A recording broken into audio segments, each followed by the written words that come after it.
అందరికీ నమస్కారం అండి. జై గురుదత్త ఎస్వీఎస్ ఛానల్కి స్వాగతం సుస్వాగతం. చందమామ కథలను వినాలంటే ఫస్ట్ మా ఛానల్ని సబ్స్క్రైబ్ చేసుకోండి. ఈరోజు చందమామ కథల్లో యథా రాజా తథా ప్రజ అనే చక్కని చందమామ కథ నుండి విందాం. విజయపురాన్ని పాలించిన ఒక రాజు ప్రజా కంటకుడు. ప్రజలను రకరకాల పన్నులతో పీడించేవాడు. కళాకారులను దగ్గరకు అస్సలు రానిచ్చేవాడు కాదు. ఆయన ఒకనాడు ఏం చేశాడంటే దర్బారులో తన వద్ద కొలువు చేసేవారిని ఒక ప్రశ్న వేశాడు. అదేంటంటే, నా పరిపాలన బాగున్నదా, నా తండ్రి పరిపాలన బాగున్నదా, నా తాత పరిపాలన బాగున్నదా అని ప్రశ్నలు వేశాడు. ఈ ప్రశ్నలకు సభికులు ఎలాంటి సమాధానం చెప్పినా రాజు సంజాయిషి అడిగి ప్రాణాలు తోడేస్తాడు. ఏ ఒకరి పరిపాలన బాగుందన్నా మిగిలిన ఇద్దరి పరిపాలనలో లోటు ఏమిటని నిలదీస్తాడు. ఈ సంగతి తెలిసిన సభికులు ఒకరి ముఖాలు ఒకరు చూసుకోసాగారు. అప్పుడు మంత్రి వారి దుస్థితి గమనించి లేచి నిలబడి, మహారాజా, తమ వద్ద కొలువు చేసేవారిలో చాలామంది తమ పరిపాలన తప్ప మరేది ఎరుగరు. తమ తాతగారి పరిపాలన ఎరిగిన వారు ఒక్కరు కూడా లేరు.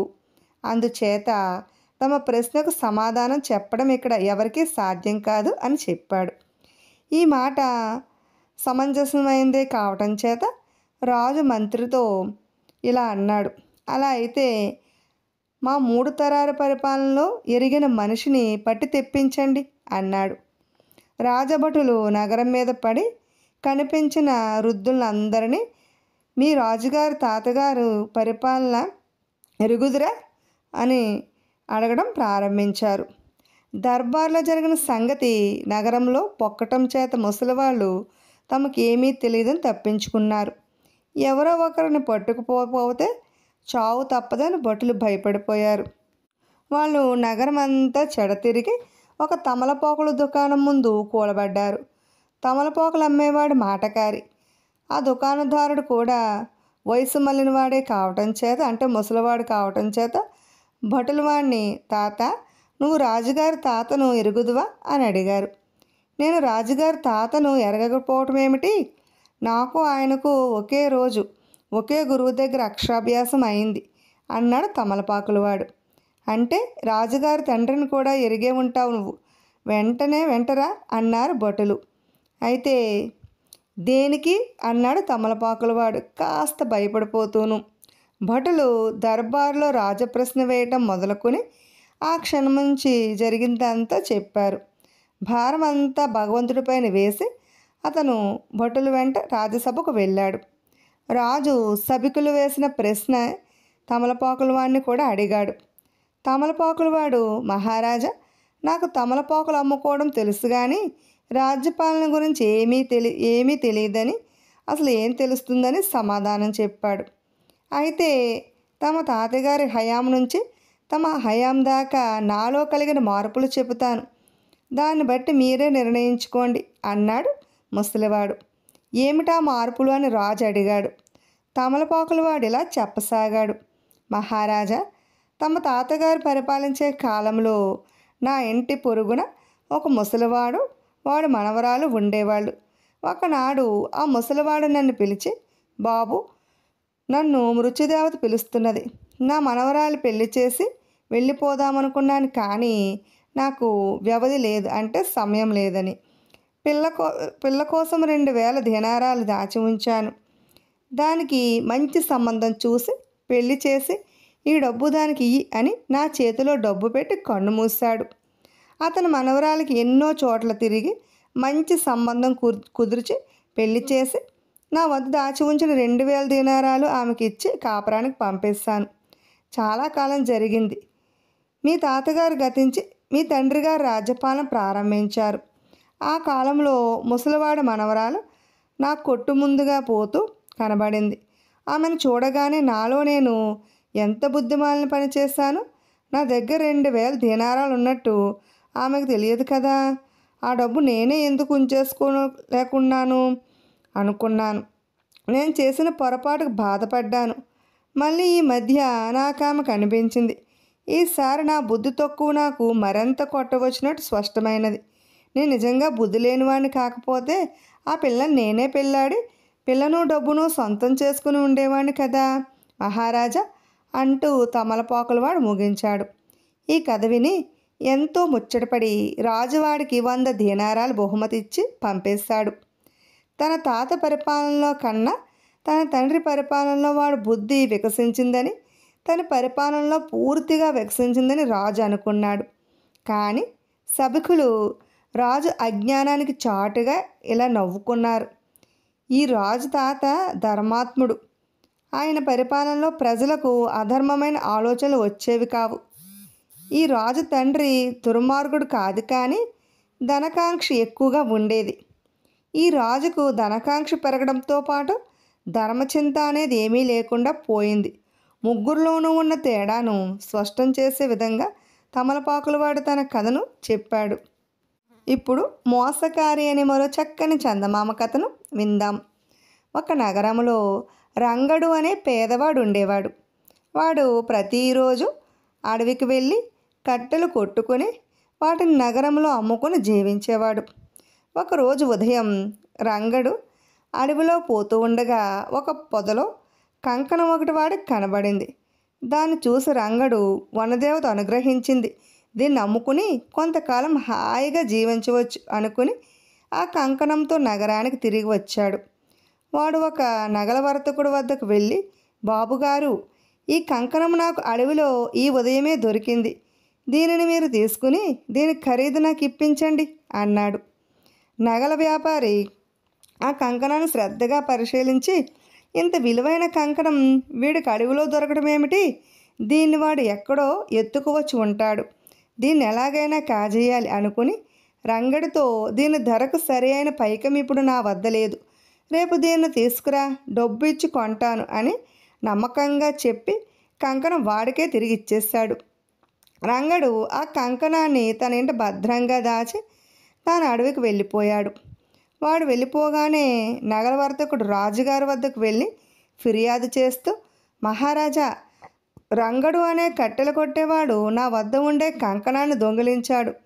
అది వాడి వద్దనే ఉన్నట్టు తెలిసింది.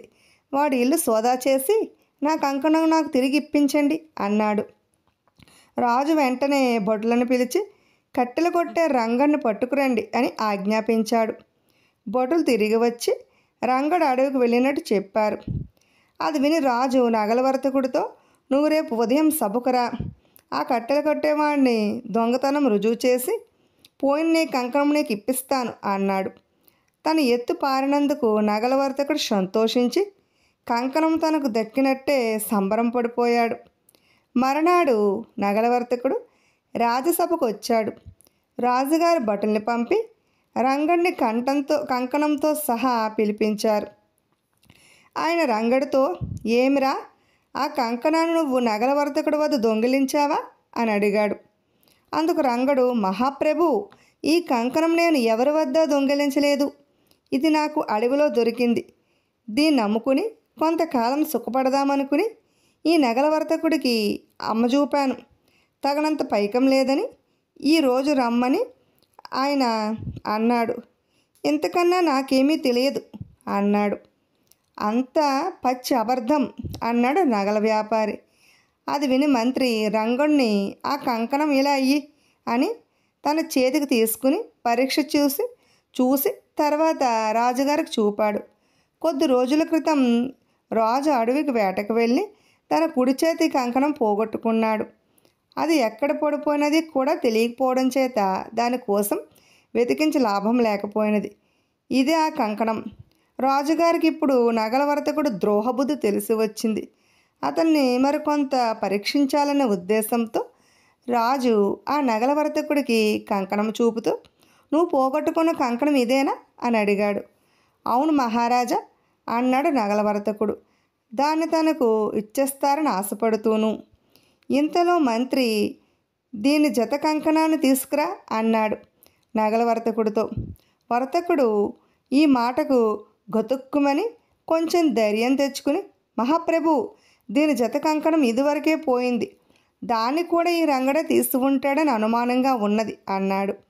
ఈ మాట విని రంగడు, నాకేమీ తెలియదు మహారాజా, నాకు ఒక్కటి మాత్రం తెలుస్తున్నది, పేదవాడికి దొంగతనాలు అంటగట్ట అంటగట్టినంత మాత్రం తేలికైన పని మరొకటి లేదు అన్నాడు. రాజువాడి మాటలకు నవ్వి, ఈసారి దొంగతనం నీది కాదురా, నాది అంటూ తన ఎడమ చేతి కంకణం తీసి అందరికీ కనిపించేటట్టు పట్టుకున్నాడు. నగల వర్తకుడు గుండె ఆగిపోయినట్టయింది. సభలో వారందరూ ఆశ్చర్యపోయారు. రాజు సభికులను ఉద్దేశించి, నేను అడవిలో నా కుడి చేతి కంకణాన్ని పోగొట్టుకున్నాను. అది ఈ రంగడికి దొరికింది. దానిని వాడు ఈ నగల వర్తకుడికి అమ్మజూపాడు. నగల వర్తకుడికి దాన్ని కాజేయాలన్న దుర్బుద్ధి పుట్టింది. డబ్బు లేదన్న మిష మీద ఆ కంకణాన్ని రంగడి వద్దనే ఉండనిచ్చి వాడి మీద దొంగతనం ఆరోపిస్తూ ఫిర్యాదు తెచ్చాడు. ఈ విధంగా నగల వర్తకుడి మోసం బయటపడింది అన్నాడు. ఆయన నగల వర్తకుడికి తగిన శిక్ష విధించి తాను పోగొట్టుకున్న కంకణం తనకు తిరిగి వచ్చేటట్టు చేసినందుకు రంగడికి మంచి బహుమానమిచ్చి పంపేశాడు. ఇప్పుడు ప్రజాభిమాని అని మరో చక్కని చందమామ కథలు విందాం. పట్టు వదలని విక్రమార్కుడు చెట్టు వద్దకు తిరిగి వెళ్ళి చెట్టుపై నుంచి శవాన్ని దించి భుజాన వేసుకుని ఎప్పటిలాగే మౌనంగా శ్మశానం కేసు బయలుదేరాడు. అప్పుడు శవంలోని బేతాళుడు, రాజా, లోకుల మెప్పుకోరి నువ్వు ఇలా ఈ అపరాత్రి వేళ శ్రమపడుతున్న పక్షంలో లోకులు విచక్షణ లేని వారని, వారు తమకు మేలు చేసిన వారినే నిందించగలరని తెలుసుకో. ఇందుకు నిదర్శనంగా నీకు హిమశేఖరుడి కథ చెబుతాను, శ్రమ తెలియకుండా విను అంటూ ఇలా చెప్పసాగాడు. పూర్వం సువర్ణదేశాన్ని హిమశేఖరుడు పాలించాడు. ప్రజలను సుఖపెట్టడం ఆయనకు పెద్ద వ్యసనంగా ఉండేది. తాను ఏ చర్యలు చేస్తే ప్రజలకు జీవితం మరింత సుఖంగా ఉంటుందా అని అస్తమానము ఆలోచిస్తూ ఎప్పుడూ ఏదో ఒక ప్రజోపయోగం కోసం కొనసాగిస్తూనే ఉండేవాడు. రాజ్యంలో ఏదో ఒక మూల చెరువులు తవ్వటము, బావులు తవ్వటము, దారులు వేయటము, ఉన్న దారుల వెంబడి చెట్లు నాటటము, కొత్త సత్రాలు, ఆలయాలు, పూలతోటలు నిర్మించటము జరుగుతూనే ఉండేది. ప్రజల కోసం ఎన్ని సౌకర్యాలు ఏర్పరిచినా రాజుకు తృప్తి అన్నది ఉండేదే కాదు. ఇంకా చేయవలసినవి ఎన్నో ఉన్నట్టు భావించి వాటిని ఊహించడానికి తపన పడేవాడు. తన ప్రయత్నాలు ఎంతవరకు ఫలించినది తెలుసుకోవాలని హిమశేఖరుడికి ఒకసారి కోరిక కలిగింది. ప్రజలు ఏమనుకుంటున్నారో అని దారులు ఆయనకు చెబుతూనే ఉండేవారు. మహారాజా, తమ పరిపాలనలో తమకు ఏ లోటు లేదని, సువర్ణదేశం కన్నా భూలోక స్వర్గం మరొకటి లేదని ప్రజలు అనుకుంటున్నారు. తమ పరిపాలన 1000 కాలాల పాటు సాగాలని వాళ్ళు దేవుళ్లకు దండాలు పెడుతున్నారు అని దేశం 4 మూలలా తిరిగి వచ్చిన చారులు రాజుతో రోజు చెబుతూనే ఉన్నారు.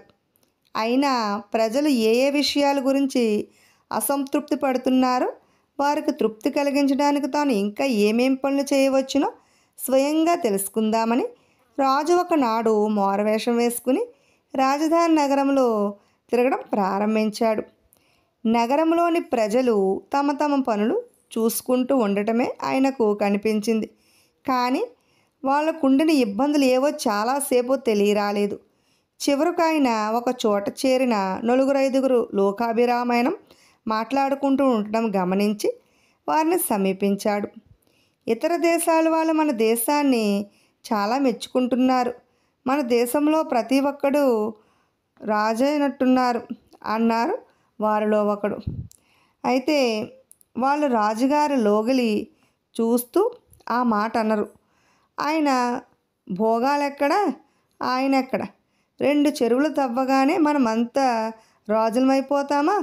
అందరూ గొప్పగా చెప్పుకోవాలని రాజులు బావిలు తవ్విస్తారు, సత్రాలు కట్టిస్తారు. అంత మాత్రం చేతనే మనమంతా సర్వసుఖాలు అనుభవిస్తూ రాజులమైపోయినట్టేనా అన్నాడు మరొకడు. మిగిలిన వాళ్ళంతా వాడి మాటలకు ఆమోదం తెలుపుతూ నిజం నిజం అన్నారు. ఈ సంభాషణ విని రాజు తల వంచుకుని ముందుకు సాగిపోయాడు. తాను తలపెట్టిన ప్రజోపయోగాలన్నీ తన కీర్తి కోసం చేసినవేనని ప్రజలు అనుకుంటున్నారు. ప్రజల సౌఖ్యం కోసం తాను పడిన ఆరాటమంతా బూడిదలో పోసిన పన్నీరైంది. తన ఆరాటం మూలంగా ప్రజలకు అదనపు సంతృప్తి ఏమీ కలగలేదు. అందుచేత తాను ఇంతటితో ప్రజాహిత కార్యకలాపాలు కట్టిపెట్టి నిశ్చింతగా ఉండవచ్చునని రాజు నిశ్చయించుకున్నాడు. కొంతకాలం గడిచింది. ఆ ఏడు వర్షాలు కురవలేదు. చేలు ఎండిపోయాయి. చెరువుల్లో నీటి చుక్క లేదు. కాటకం వచ్చింది. తిండి కొరత ఏర్పడి సువర్ణదేశ ప్రజలు ఆకలితో అలమటించసాగారు. ప్రజల కష్టాలను రాజు చూడలేకపోయాడు. ఆయన గుండె ద్రవించి రాజు వెంటనే తన గాదల నుంచి ధాన్యం తీయించి అన్నసత్రాలు ఏర్పాటు చేశాడు. తన ఖజానా నుంచి అంతులోని ధనం పైకి తీసి దూర ప్రాంతాల ధాన్యం కొనుగోలు చేసి తెప్పించాడు. తన సిబ్బంది ప్రజలకు అన్నదానం సరిగా చేస్తున్నది లేనిది తెలుసుకునేందుకు రాజు మారువేషం వేసుకుని గ్రామాలన్నీ తిరగసాగాడు. ఈసారి ఆయనకు ప్రజలు అనుకునే మాటలు మరో విధంగా వినిపించి ఆశ్చర్యం కలిగింది. ఆహా, మన రాజులాంటివాడు 1,000,000 మందిలో ఒకడు ఉంటాడా?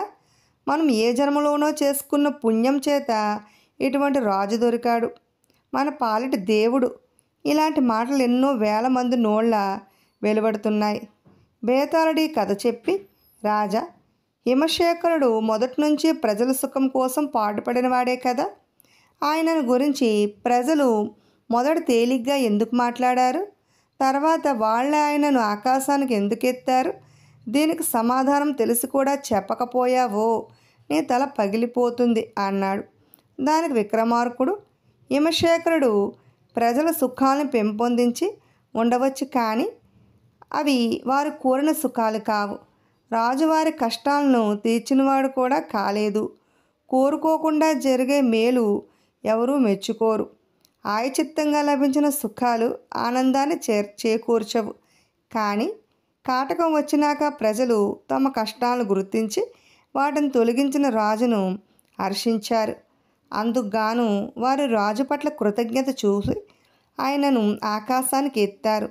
ఇందులో వింత ఏమీ లేదు అన్నాడు. రాజుకి విధముగా మౌనభంగం కలగగానే బేతాళుడు శవంతో సహా మాయమై తిరిగి చెట్టెక్కేశాడు. ఇప్పుడు పతివ్రత అనే మరో చక్కని చందమామ కథను విందాం. ఆర్మేనియా దేశంలో ఒక నిరుద్యోగి ఉండేవాడు. అతని భార్య అందమైనది.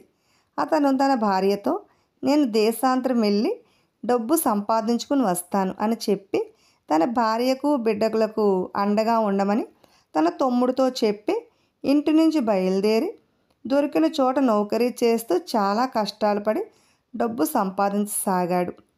అతని భార్య తన మరిదికి శ్రద్ధగా పోషణ చేస్తూ వాడి కోసం ఎంతో శ్రమపడుతూ వచ్చింది. వాడు తన వదినగారి మీద కన్ను వేశాడు. కానీ వాడి ఎత్తులు పారలేదు. ఆమె పతివ్రత. 3 ఏళ్ళు గడిచినాక భర్త తాను డబ్బుతో తిరిగి వస్తున్నట్టు కబురు చేశాడు. అతను వచ్చేనాడు తమ్ముడు ఎదురెళ్ళి పొలిమేర దగ్గరి అన్నను కలుసుకున్నాడు. నా భార్యా బిడ్డలు ఎలా ఉన్నారు అని అన్న తమ్ముడిని అడిగాడు. ఆవిడ నీ భార్య అని చెప్పుకోవడం సిగ్గుచేటు. ఆమె సిగ్గు బిడియము పూర్తిగా వదిలేసింది. అంతా నీకే తెలుస్తుంది అన్నాడు తమ్ముడు. ఇద్దరు ఇంటికి వచ్చారు. భార్య భర్త రాకకు సంతోషించి అతని కాళ్ళు కడిగి చేయవలసిన సేవలన్నీ చేసింది. కానీ భర్త ముభావంగా ఉండిపోయాడు. వాళ్ళు భోజనాలు చేస్తూ ఉండగా పిల్లలు కొందరు వచ్చి వాళ్ళ ఇంటి మీద రాళ్ళు వేసి ఇంటి ఆడమనిషిని నానా తిట్లు తిట్టసాగారు. వారిని అలా చేయమని తమ్ముడే ప్రోత్సహించాడు. అతనే బయటకు వెళ్ళి ఆ కుర్రవాళ్ళను కసిరి పంపేశాడు. తన భర్త నోట మాట పలుకు లేకపోవడం భార్య కష్టం కలిగించింది. తన భర్త తగినంత డబ్బు సంపాదించలేకపోయాడేమోనని ఆమె అనుకున్నది. కొద్ది రోజుల పాటు భర్త ఒక మూల కూర్చుని మౌనవ్రతం పట్టి చివర ఒకనాడు తన వెంట ఆమెను అడవిలోకి తీసుకుపోయి అక్కడ ఆమెను హత్య చేసి ఆమె శవాన్ని అక్కడే వదిలేసి నిశ్చింతగా ఇంటికి వెళ్ళిపోయాడు. టర్కీ వర్తకుడు ఒకడు తన బిడారుతో అటుగా వెళ్తూ ఆమె శవం పడి ఉన్న ప్రాంతంలోనే మజిలీ చేశాడు. అక్కడ అతనికి ఒక సెలయేరు కనిపించింది. అతను అటుగా ఎన్నోసార్లు వెళ్ళాడు, కానీ అక్కడ సెలయేరు లేదు. దాని సమీపంలోనే ఎవరో ఆడదాని శవం కూడా కనిపించింది. నీతిమాలిన భార్యను భర్త చంపేసి ఉంటాడు అనుకున్నాడు టర్కీ వర్తకుడు. అతని పరివారం వాళ్ళు నిప్పు చేసి వంట ప్రారంభించారు. వారి వద్ద ఉప్పు చేపలు మాత్రమే ఉన్నాయి. సెలయేటి నుంచి నీరు తెచ్చి అందులో చేపలను వేయగానే వాటికి ప్రాణం వచ్చి అటు ఇటు ఎదసాగాయి. సెలయేటి నీటిలో ప్రాణం పోసే మహత్తు ఉన్నట్టు వాళ్ళకు అనుమానం కలిగి ఆ నీటిని కడవలతో తెచ్చి శవం మీద పోశారు. వెంటనే చచ్చిపోయిన మనిషి బతికి లేచి కూర్చున్నది. వర్తకుడు తన కళ్ళను తానే నమ్మలేక, ఎవరు నువ్వు అని ఆశ్చర్యంగా అడిగాడు. ఆమె ఏడుస్తూ తన కథ చెప్పింది. నాకు భార్య లేదు, నా వెంటరా, నిన్ను పెళ్ళాడి సుఖపెడతాను అన్నాడు వర్తకుడు. నేను ఇదివరకే ఒకరి భార్యను అన్నదామె. వర్తకుడు ఎన్ని విధాల నచ్చ చెప్పినా కూడా ఆమె వినిపించుకోక, తనను చంపినవాడే తన భర్త అని, తాను అతని ధర్మపత్నినని వాదించింది. తర్వాత విచారిస్తావు అని వర్తకుడు బెదిరించాడు. అది కలలో మాట అన్నదామె ఏమీ భయపడకుండగా. వర్తకుడికి పట్టరాని కోపం వచ్చింది. అతను తన మనుషుల చేత 40 మూరల లోతు గుంట తవ్వించి అందులో ఆమెను తోయించి పైన పెద్ద బండరాయి మూతవేసి మరునాడు తెల్లవారుజామున తన బిడారితో సహా ఆ ప్రదేశం వదిలి వెళ్ళిపోయాడు. మరునాడు ఆ ప్రదేశానికి టర్కీ నుంచి మరొక బిరారుడు వచ్చి విడిసింది. దాన్ని యజమాని అయిన వర్తకుడు, ఎక్కడో ఆడది ఉన్నట్టుగా ఏడుస్తున్నట్టుగా వినిపిస్తున్నది, వెళ్ళి చూడండి అని తన మనుషులతో అన్నాడు. వాళ్ళు వెళ్ళి గుంట మీద రాయి తీసి దాని నుంచి ఒక చక్కని స్త్రీని తాళ సహాయంతో పైకి తీసి వర్తకుడి వద్దకు తెచ్చారు. వర్తకుడు ఆమె అందము యవ్వనము చూసి నిర్ఘాంతపోయి, ఎవరు నువ్వు అని అడిగాడు. ఆమె తన కథ అంతా చెప్పింది. నన్ను పెళ్ళాడు, నీ కష్టాలు తీరిపోతాయి అన్నాడు వర్తకుడు. క్షమించండి, నేను అదివరకే ఒకరి ధర్మపత్నిని అన్నదామె. అయితే నిన్ను చంపినవాడు ఇంకా నీ భర్తేనంటావా అని వర్తకుడు ఆశ్చర్యంగా అడిగాడు. మీకు ఒక లోకజ్ఞానం ఉన్నది, ఆడదాన్ని ఎలా చూడాలో తెలియాలి, నాకు ఆకలి దహించుకుపోతున్నది అన్నదామె. వర్తకుడు ఆమెకు తన గుడారంలోనికి తీసుకుపోయి ఆమెకు భోజనం పెట్టించాడు. ఆమె భోజనం చేసి గుడారం బయటకు పోతూ ఇప్పుడే వస్తాను అని వర్తకుడితో అని చీకట్లో పడి ఎటో వెళ్ళిపోయినది. ఆమె తిరిగి వస్తుందని చాలాసేపు చూసిన మీదట ఆమె పారిపోయిన సంగతి వర్తకుడికి అర్థమైనది. ఆ తరువాత ఆమెకు తారసిలినవాడు కుర్దు జాతికి చెందిన గొర్రెల కాపరి. అతను ఆమెకు పాలు రొట్టె ఇచ్చి తన దాని చేసుకోవాలని చూశాడు. అతని భార్య నుంచి తప్పించుకునేందుకు ఆమె ఒక నదీ ప్రవాహంలోనికి దూకి అందులో కొట్టుకుపోయింది. ప్రవాహం ఆమెను సముద్రంలోనికి చేర్చింది. అక్కడ ఒక బెస్తవాడు ఆమెను రక్షించి తన ఇంటికి తెచ్చాడు.